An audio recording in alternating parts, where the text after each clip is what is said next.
Hi friends, तर आपण आज बनवणार आहे सांबर। तर हे सांबरच्या लागणारे सामग्री, 1 वाटी तुरीची डाळ, 1 वाटी मुगाची डाळ, 2 कांदे, 2 टमाटे, 1 लसूण, गाजर, हिंग, अद्रक लसूण पेस्ट, दुधी भोपळा, शेवग्याची शेंग, बारीक कापलेला 1 वाटी कांदा, जिरे, मोहरी, कोकम आणि सांबर मसाला, धना मसाला, जिरा पावडर, लाल मिरची पावडर, कोथिंबीर, कढीपत्ता। तर आपल्याला लागणारे सगळे साहित्य आपण घेतलेले आहे। 2 तास तुरीची डाळ आणि मुगाची डाळ भिजत घालायची पाण्यामध्ये। हे सगळं टमाटा, कांदा सगळं आपण कापून बारीक करून घेऊया। आता आपण हे कांदा, टमाटा, लसूण, शेवग्याची शेंग, डाळ सगळं आपण मिक्स करून बारीक कापून 3 शिट्या घेतलेल्या आहेत। अशा प्रकारे मस्त शिजलेला आहे।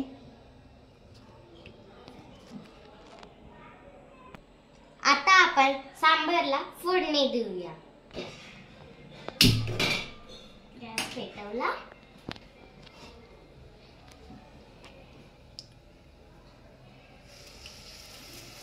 तर आपल्याला ऑइल टाकायचं आहे,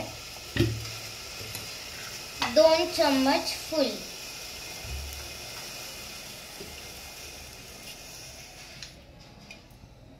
एक,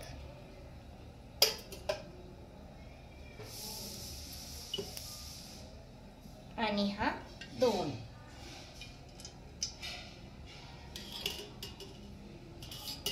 अजून 1 चम्मच टाकायचा आहे, 2 नाही सॉरी 3 टाकायचे। एवढे तेल भाजीला बस होईल।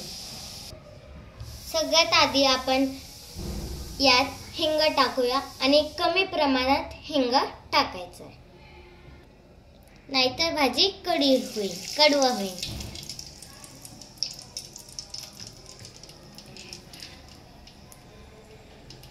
मोहरे आपल्याला 1 चम्मच टाकायचा आहे,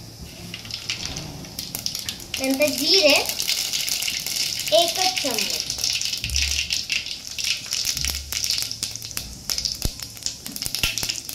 मग कांदा,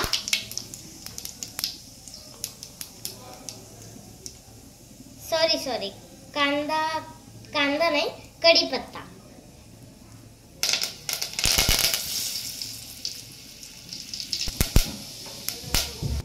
आता आपण कांदा टाकू जो आपण ऑलरेडी कापलेला होता।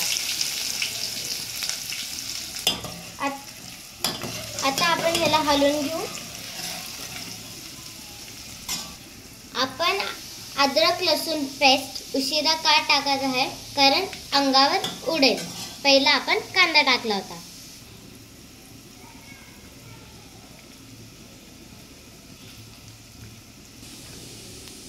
तर आपण अद्रक लसूण पेस्ट टाकले। आता आपण मिक्स करून घेऊ।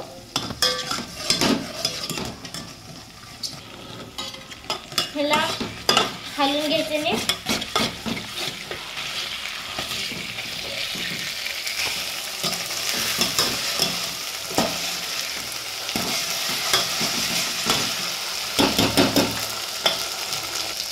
आता आपण हे सगळे मसाले ऍड करणार आहोत एकदाच।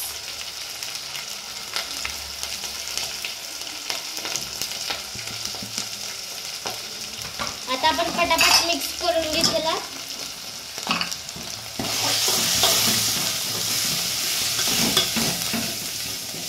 वाव, एकदम भारी दिसतंय ना।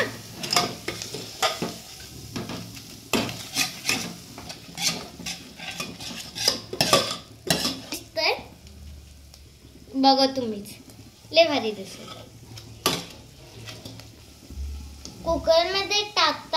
कुकरमध्ये शिजवताना आपण हळद ऑलरेडी टाकलं होतं, तर आपण नॉर्मली टाकायचं त्यात पण हळद. आता आपण कुकरमध्ये शिजवलेलं सगळं पातेल्यात टाकूया.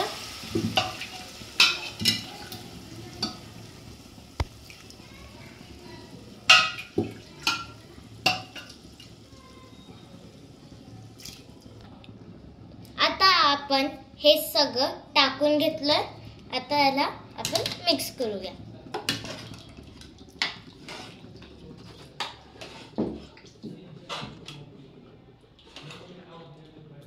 एक सांगा, तुमची मम्मी कुकिंग करता का तुम्ही कुकिंग करता? आम्ही दोघंही करतो. आणि मम्मीची फ्रेंड माऊ, ती पण कुकिंग करते आमच्या सोबत व्हिडिओ. त्या दिवशी पनीरची व्हिडिओ बघितली होती ना, त्यात माऊ होती बघा माझ्यापाशी, सांगत होती काय काय टाकायचं, कसं टाकायचं. तर ते पण कुकिंग करतात. मज्जा येते कुकिंग करायला. आता हा सगळा पसारा मला उचलावा लागेल, नाहीतर मम्मी रागवेल. आपली भाजी जरा घट्ट झाली आहे, त्यामुळे आपण 1 ग्लास पाणी त्यात ऍड करूया. खरं तर सांबार जरा पातळ असतो ना, त्यामुळे जरा ऍड केलं. जास्त हलवायचं नाही, नाहीतर मग आपली ती शेवग्याची शेंग विरघळून जाईल. जरा आता ह्याला 5 मिनिटं ठेवायचं. उकळी आली तर गॅस बंद करूया. कशी एकदम भारी तरी आली आहे. आता आपली सांबार रेडी झाली आहे. आता आपण मस्तपैकी प्लेट सजवून ठेवू. थोडं कोथिंबीर, बाद झाली एवढी हाताने पकडी. ही आहे छोटी इडली आणि ही आहे अप्पे. आम्ही ही व्हिडिओ शेअर केलेला आहे दुसऱ्या लिंकवर, तुम्ही तिथे जाऊन पाहू शकता. आणि हो, मी ही छोटी इडली का बनवली, कारण ह्याला तोडायची गरज नाही लागत. मोठी इडली केलं जात नाही, तोडून खाल्लं नंतर 5 मिनिटं टेस्ट नाही लागत, म्हणून मला ही छोटी इडली आवडतात. पप्पा मम्मी ही मोठे आप्पे खातात, कारण त्यांना सवय. ही बघा, आता डिश आपली रेडी झाली आहे. माझी रेसिपी घरी ट्राय करा आणि कमेंट मध्ये मला सांगा कशी बनली होती भाजी. Bye bye.